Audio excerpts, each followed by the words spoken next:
Alors bonjour, dans cette seconde vidéo de cette série sur le chapitre sur les fonctions dérivées, nous allons traiter le paragraphe 3 et le paragraphe 4. Si tu n'as pas eu le temps de visionner la première vidéo, tu devrais pouvoir y accéder en sélectionnant le lien qui devrait apparaître quelque part par là, et après tu pourras continuer à visualiser cette vidéo. Alors dans cette vidéo, en fait, on va essayer, maintenant qu'on a vu précédemment qu'est-ce que c'était qu'une fonction dérivée d'une fonction, comment on faisait pour calculer certaines fonctions qui étaient considérées comme des sommes ou des multiples de fonctions dites de référence. Ben finalement, à quoi ça sert de calculer une fonction dérivée? Comment on exploite une fonction dérivée? À quoi ça sert? Et ben c'est ce qu'on va découvrir durant cette vidéo. Donc on va commencer par le paragraphe 3, qui va nous donner en fait le lien entre le signe de la fonction dérivée et le sens de variation de la fonction de départ. D'accord? Donc il faut bien comprendre que l'idée, c'est qu'on va étudier une fonction f qui est définie et dérivable sur un intervalle i. Bon. Et nous, notre objectif, ça va être de faire le lien entre les variations de f sur cet intervalle et le signe de la dérivée. Vous allez voir qu'il y a un lien très très fort, et vous allez comprendre qu'en fait, ce qui nous intéresse principalement quand on étudie une fonction dérivée, quand on calcule une fonction dérivée, c'est d'étudier tout simplement son signe. Donc la propriété 3.1, elle nous dit que si la fonction f elle est croissante sur un intervalle, alors pour tout réel x de l'intervalle, le nombre dérivé en x, la fonction dérivée évaluée en x, est toujours supérieure ou égale à 0, dit autrement, elle est toujours au moins positive au sens large du terme, c'est-à-dire qu'elle peut s'annuler. A contrario, si la fonction f elle est décroissante sur l'intervalle i, alors pour tout réel de l'intervalle i, le nombre dérivé, la fonction dérivée évaluée en x, va être négative. Et enfin, si on a une fonction qui est constante sur cet intervalle, le nombre dérivé sera égal à 0. Donc il y a ce lien-là qui est important. Donc, regardons par exemple sur un premier exemple, qu'est-ce qui va se passer. Donc, qu'est-ce qui va se passer ici? On a représenté la courbe représentative d'une fonction f. Donc, en rouge, c'est la courbe représentative d'une certaine fonction f. Et on peut lire littéralement sur cette représentation les variations. Il y a aussi quelque chose à noter, c'est ces espèces de petites flèches vertes que l'on voit apparaître.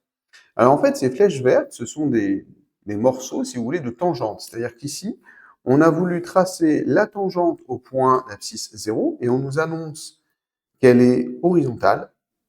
Et on nous a tracé la tangente au point d'abscisse 2 et on nous annonce qu'elle est horizontale. Alors pourquoi c'est aussi important? C'est que je vous rappelle que le nombre dérivé, en particulier, par exemple, f' de 0, c'est quoi? C'est la pente de la tangente au point d'abscisse 0. Donc là, ce point-là, qui est le point d'abscisse 0, on nous certifie que la tangente est horizontale. Or, une tangente horizontale, ça veut dire quoi? Ça veut dire que c'est une droite qui est horizontale, donc de pente nulle. Donc en fait, ici, f' de 0, c'est 0. À ne surtout pas confondre avec f de 0, qui est en fait l'ordonnée du point. Et d'ailleurs, f de 0 ici, ça a l'air d'être environ égal à 1,5. Mais f' de 0, c'est la pente.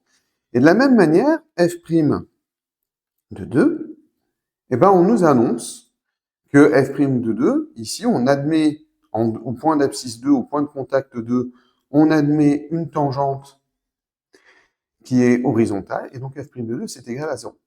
Et donc ici, ce qui va se passer, c'est que l'on sait déjà, grâce à cette tangente horizontale, que la fonction dérivée s'annule exactement en 2 points.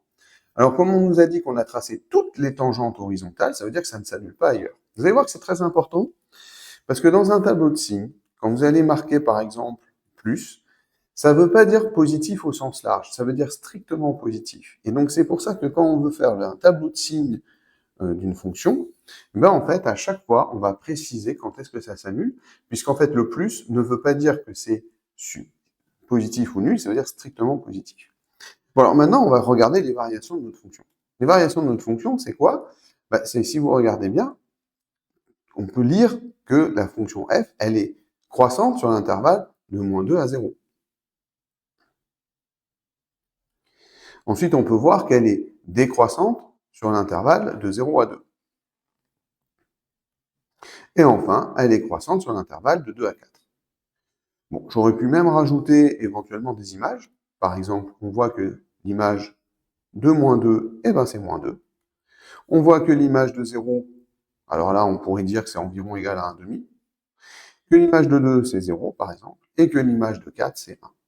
Ça, c'est les variations de la fonction f. Et en fait, que nous dit la propriété que l'on vient de voir? Ben, elle nous dit que si on sait que notre fonction elle est croissante sur l'intervalle de moins 2 à 0, ben on sait que notre fonction dérivée, elle est positive. Alors, elle est positive au sens large. Mais j'ai quand même le droit ici de mettre mon symbole plus pour une raison très simple, c'est que je sais qu'elle est positive au sens large sur l'intervalle moins 2 à 0, mais le seul endroit où l'énoncé, grâce à ces tangentes horizontales, me dit que la dérivée s'annule, c'est en 0. Donc, sur l'intervalle moins 2, 0, je sais que c'est positif au sens large, je sais que ça ne s'annule que en 0, donc je sais que sur moins 2 inclus, 0 exclu, c'est strictement positif. Sur l'intervalle 0,2, la fonction, elle est décroissante, ce qui veut dire que ma dérivée est négative. Et encore une fois, comme j'ai fait l'effort de déjà déterminer quand est-ce que la fonction dérivée s'annulait, je peux dire qu'elle est strictement négative sur l'intervalle 0,2. Et enfin, sur l'intervalle de 4, comme la fonction est croissante, je sais que la dérivée est positive. Donc il y a ce lien très fort entre variation de la fonction de départ et signe de la dérivée. Alors par exemple, en fait, j'ai essayé de recréer la fonction, et effectivement ici, vous voyez le point A, c'est le point A majuscule, en fait, c'est le point d'abscisse A minuscule. Par exemple ici, j'observe que le point A majuscule, il est bien d'abscisse 0,2. Et j'ai demandé au logiciel de me calculer automatiquement la pente, le nombre dérivé en 0,2. Et donc ici, par exemple, on voit que la tangente, eh ben, elle descend, elle est à pente négative. D'accord? Donc de nombre dérivé négatif.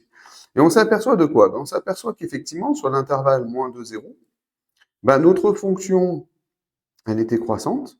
Et finalement, en fait, toutes les pentes, on observe qu'effectivement, à chaque fois, comme la fonction est croissante, les tangentes, en fait, eh ben, qui rendent compte un petit peu de la direction de la courbe, eh ben, en fait, ça les oblige à avoir une pente positive. D'accord? Ensuite, quand on a notre fameux maximum en maximum local, on verra dans le prochain chapitre qu'est-ce que ça veut dire, eh ben, vous voyez, ici, on arrive au sommet, on a cette fameuse tangente horizontale qui veut dire que le nombre dérivé s'annule.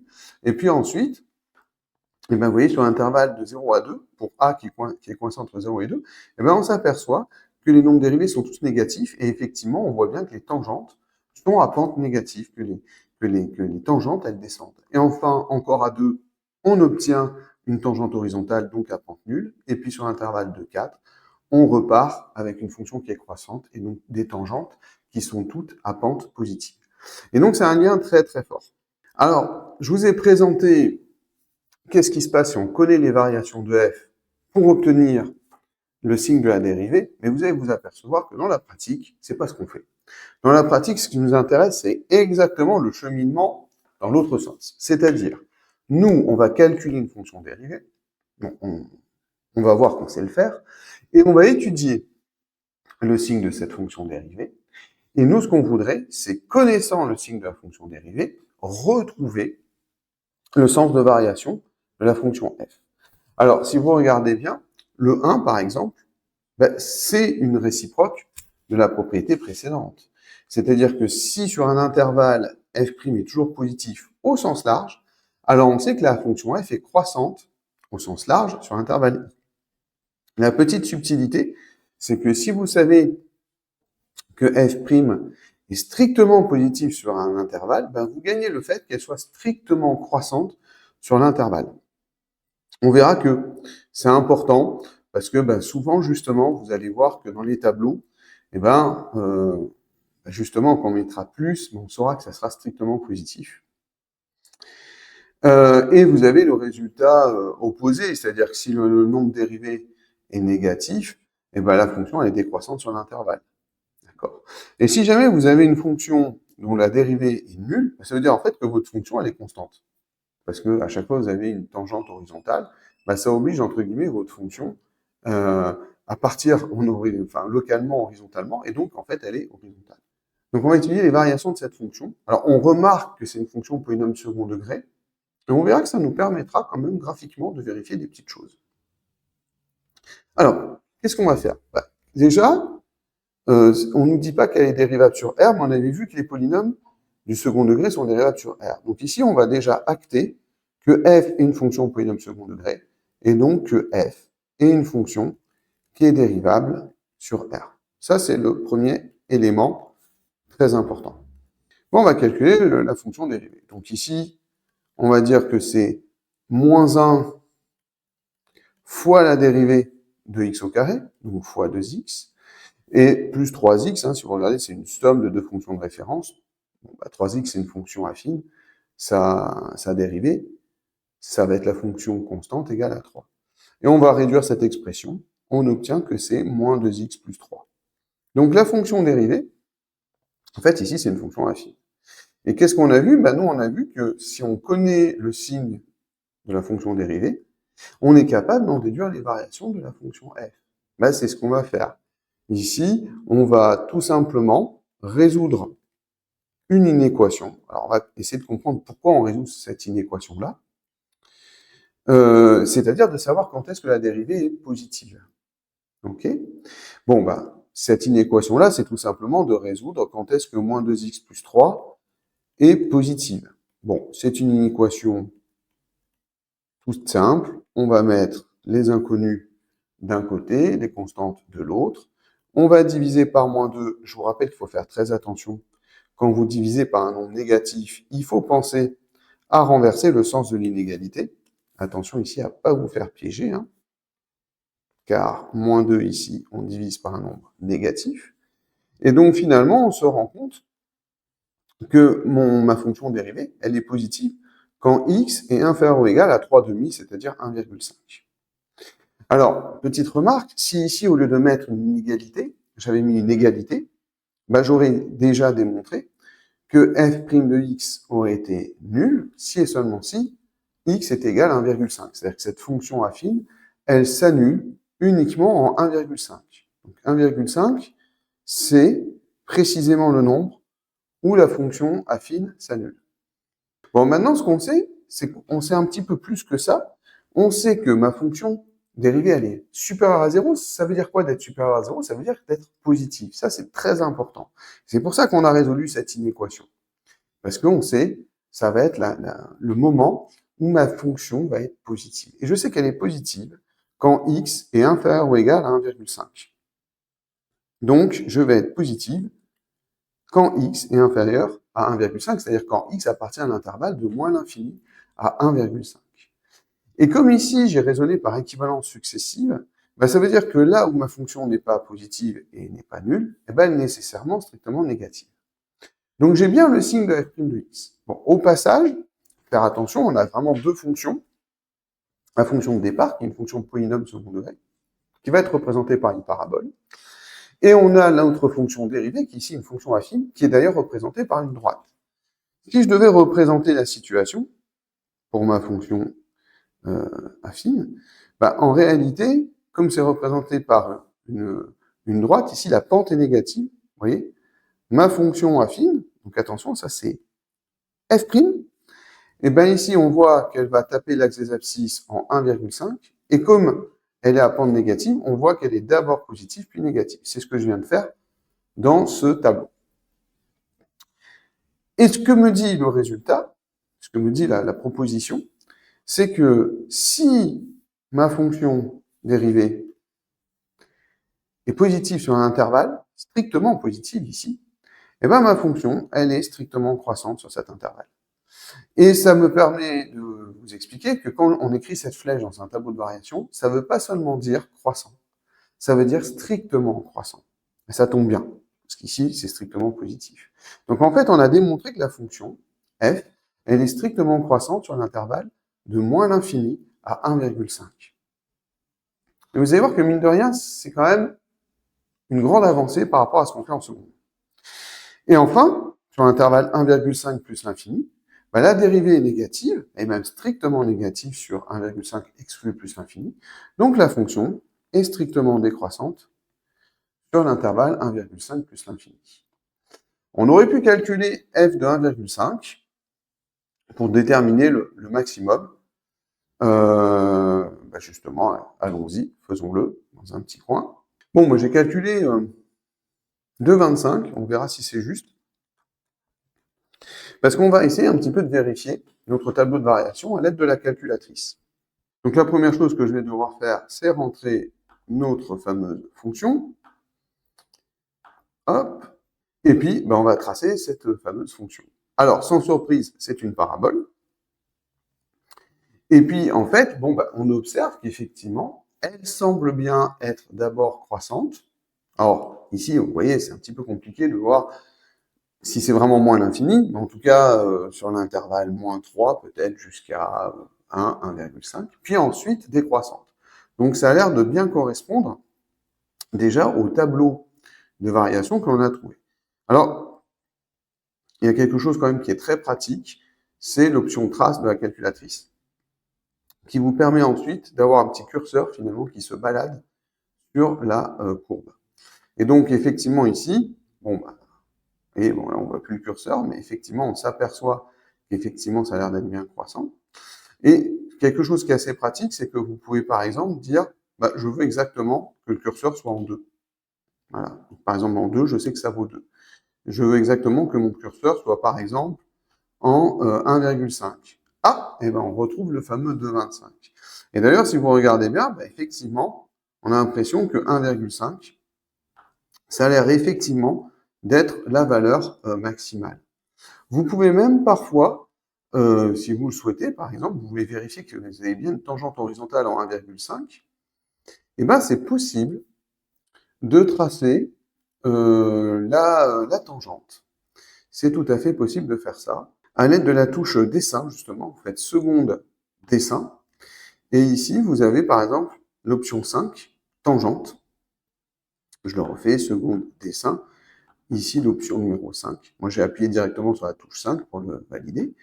Et ici, en fait, vous avez qu'à marquer ici que vous souhaitez déterminer, tracer la tangente au point d'abscisse 1,5. Et en fait, le logiciel va bien vous tracer la tangente au point d'abscisse 1,5. Et il s'avère qu'effectivement, on a bien une tangente horizontale. Et donc, vous voyez bien, grâce à ça, on arrive à bien, en fait, vérifier que notre tableau de variation semble valide. Alors, en fait, on a fait beaucoup plus fort que la calculatrice, parce que peut-être que certains d'entre vous, ils pensent que ça sert à rien, ce qu'on vient de faire, que finalement, il suffit d'utiliser la calculatrice. Oui, mais le problème que l'on a, vous voyez, c'est qu'on est enfermé dans une fenêtre graphique. Ça, c'est le problème que vous avez. C'est-à-dire ici, vous voyez, vous avez l'impression que ça descend et que là, ça va redescendre. Et on a l'impression que la courbe va descendre. Mais peut-être que ce qui va se passer, c'est que votre courbe descend et puis après remonte.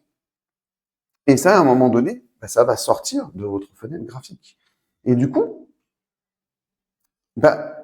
il faut faire attention. Vous ne pouvez pas seulement vous fier à ce que vous voyez, parce que ici, si on regarde un petit peu les valeurs, finalement, on est jusqu'à combien? On voit un petit peu, à peu près jusqu'à 11, 12. Si je regarde la fenêtre, on va de moins 10 à 10, vous voyez? Alors vous allez me dire, ok, on peut peut-être faire de moins 10 à 100, etc. Mais en fait, à chaque fois, ça va être la même chose. Vous allez être enfermé dans ce qu'on appelle une fenêtre graphique, et vous n'aurez pas en réalité l'étude sur R tout entier. Et donc, si vous voulez avoir la certitude que cette fonction, en fait, elle ne remontera jamais après 1,5, en fait, vous êtes obligé de faire ce que l'on vient de faire, c'est-à-dire d'étudier les variations rigoureusement, et pas seulement de conjecturer graphiquement. Donc, c'est un pas énorme que l'on a, c'est-à-dire que maintenant, on a les outils vraiment pour démontrer, et vous voyez, même, j'ai fait tout ce travail, et je l'ai fait exprès, sans considérer la courbe représentative, sans savoir que c'était une parabole, et on peut déterminer uniquement avec le signe de la fonction dérivée les variations de la fonction de départ. Donc c'est un outil très très puissant. Alors je vais compléter la suite de cette vidéo avec la notion d'extrémum local d'une fonction. Donc ici, il faut bien comprendre que nous allons étudier toujours une fonction sur un intervalle et que on va essayer en fait de chercher quand est-ce que l'on a localement quelque chose qui est soit maximal, soit minimal. Et ça va être en un réel A qui appartient à l'intervalle. Et il ne faut pas que A soit une des bornes de l'intervalle. Il faut vraiment qu'il y ait quelque chose des deux côtés, entre guillemets, un petit quelque chose à gauche et un petit quelque chose à droite. Par exemple, si vous considérez l'intervalle moins 4 à 6, bah, vous n'allez pas parler, on va pas considérer moins 4, on va pas considérer 6. On va considérer n'importe quel intervalle à l'intérieur strictement de I, c'est-à-dire de moins 4 à 6. Alors, on va voir pourquoi. Qu'est-ce qu'on fait de ça? Et on va commencer déjà par la notion de maximum local. On dit que f, dans ce cas-là, va admettre un maximum local si on arrive à déterminer un petit intervalle j qui contient a, et il faut que cet intervalle-là soit ouvert. Donc cet intervalle j, il doit contenir a, il doit être ouvert, et il doit être contenu dans l'intervalle i. C'est pour ça d'ailleurs qu'on exclut les bornes. Parce que si vous avez un élément de la borne, ben, vous ne pouvez pas avoir un intervalle ouvert qui contient la borne et qui est inclus dans l'intervalle i. C'est pas possible. On va essayer de le voir sur un graphique. Et en fait, il s'avère que si c'est un maximum local, et ben en fait, sur l'intervalle j, en fait, notre f de a sera bien l'image maximale de la fonction sur l'intervalle j, pas sur l'intervalle i. On va voir qu'un maximum local n'est pas forcément un maximum de la fonction sur l'intervalle i. C'est un maximum local qui est localisé autour de a. Bon, je pense que c'est une notion, il faut mieux faire un exemple. Donc ici, par exemple, j'ai pris i égale à r, l'ensemble maximal que je puisse imaginer, et je voudrais ici déterminer un maximum local. Bon, alors, si vous regardez bien, un maximum local, localement, ici, j'ai envie de dire que a est un maximum local. Bon, bah maintenant, il faut faire quoi? Il faut déterminer, il faut que je définisse un intervalle j. Un intervalle j où, sur ma fonction restreinte sur cet intervalle, eh ben, clairement admet le maximum qui va être ici, alors, ça serait en moins 1 qu'on admettrait un maximum local, et ce maximum local serait égal à 6, puisque l'ordonnée du point A, c'est ce qu'on a marqué ici, ça vaut 6. Bon, eh ben, vous allez voir, l'intervalle, par exemple, je peux prendre l'intervalle moins 2 jusqu'à 0. Voilà mon intervalle J. Donc l'intervalle J ici, je vais tout simplement prendre moins 2 exclu jusqu'à 0 exclu. Je vous rappelle que l'intervalle, il doit être ouvert. Est-ce que ma fameuse valeur de moins 1, elle est dedans? Bah oui, moins 1, c'est bien une valeur qui appartient à J. Et si vous regardez sur cette valeur-là, eh ben oui, si vous regardez quel que soit x dans l'intervalle J, ben à chaque fois, j'observe que f de x est toujours inférieur ou égal à f de moins 1. Là, je le fais graphiquement pour bien expliquer. Alors, est-ce que l'intervalle J, il était unique? Ben, bien sûr que non. J'aurais pu aussi prendre, par exemple, l'intervalle de moins 3 à 1. OK? Mais par exemple, j'aurais peut-être pas pu prendre l'intervalle de moins 3 à 6. Parce que, vous voyez, à un moment donné, on sent que sur l'intervalle 5-6, les valeurs vont être supérieures à la valeur de 6. Vous voyez? Ah, voilà. Donc, f, il admet un maximum local en moins 1. Et ce maximum local, sa valeur, c'est 6. Bon, bah, de manière analogue, on peut définir ce qu'on appelle un minimum local. Ça va être la même histoire. Il va falloir choisir un intervalle j qui soit inclus dans l'intervalle i dans lequel on étudie notre fonction. Cet intervalle doit être ouvert, il doit contenir a, et sur cet intervalle, ça doit être la valeur minimale. Et ben, si j'ai repris la même fonction, et ici, par exemple, ben, je vais détecter, par exemple, que 3, enfin, qu'on admettrait un minimum local en 3, et que cette valeur du minimum local serait moins 26, grâce à l'information que j'ai ici. Bon, bah, pour le justifier, eh ben, pareil, je vais pouvoir prendre peut-être un intervalle. Pareil, hein, je prends un intervalle, je vais prendre par exemple l'intervalle de 4, tout simplement. Je ne vais pas trop m'embêter. C'est bien un intervalle ouvert qui contient 3. Et sur cet intervalle-là, clairement, moins 26 est bien la valeur minimale. On est toujours au-dessus de moins 26. Donc, f admet un minimum local en 3 qui vaut moins 6. Et nous avons un terme générique pour les deux, c'est ce qu'on appelle le terme d'extrémum local. Un extrémum local, c'est en fait soit un minimum local, soit un maximum local. Et donc là, par exemple, dans notre exemple, eh ben, on avait vu qu'on avait un maximum local en moins 1, c'est un premier extrémum local. D'accord? Et on avait un minimum local en 3. Bon, bah, c'est un deuxième extrême. Ici, on a deux extrémas locaux. Alors, vous allez voir que quand on va parler de deux extrémas, on ne met pas de S parce que ça vient du latin. En latin, le pluriel, on le met avec un A, sans S. Donc, ce n'est pas une erreur d'orthographe de ma part. Mais là, on en a deux, d'accord? On en a deux qui sont exactement ceux que l'on a vus tout à l'heure. Donc, deux extrémas locaux, un maximum local en -1 et un minimum local en 3. Alors, il faut faire attention parce que, par exemple, 6, on avait dit que 6, c'était un maximum local, mais ce n'est pas un maximum sur l'intervalle R. Calculons f de 10. Et donc, si je ne me trompe pas, ça va nous faire 611. Et vous voyez bien que 611, c'est beaucoup plus grand que 6. Donc, il ne faut pas dire qu'un maximum local est un maximum au sens large d'une fonction. C'est pour ça qu'on rajoute cet adjectif local. Alors, c'est quoi le lien avec l'histoire de la dérivée? C'est que pour avoir un extrémum local, c'est-à-dire soit un maximum local, soit un minimum local, le critère, c'est qu'il faut que f' s'annule, et ça ne va pas suffire, il faut faire attention, il faut que f' s'annule en changeant de signe.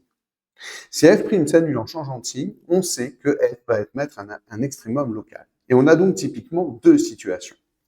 C'est-à-dire que si votre f' s'annule, il peut passer des négatifs aux positifs. Si f' à gauche de A était négatif, ça veut dire que votre fonction était décroissante. L'image de A, ça va être f de A, évidemment.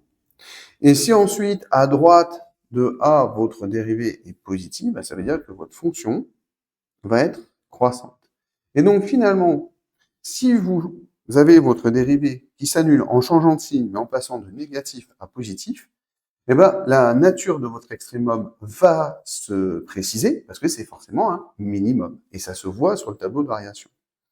Et l'autre cas, c'est qu'est-ce qui se passe si vous avez cette fois-ci le signe de la dérivée qui passe de positif à négatif.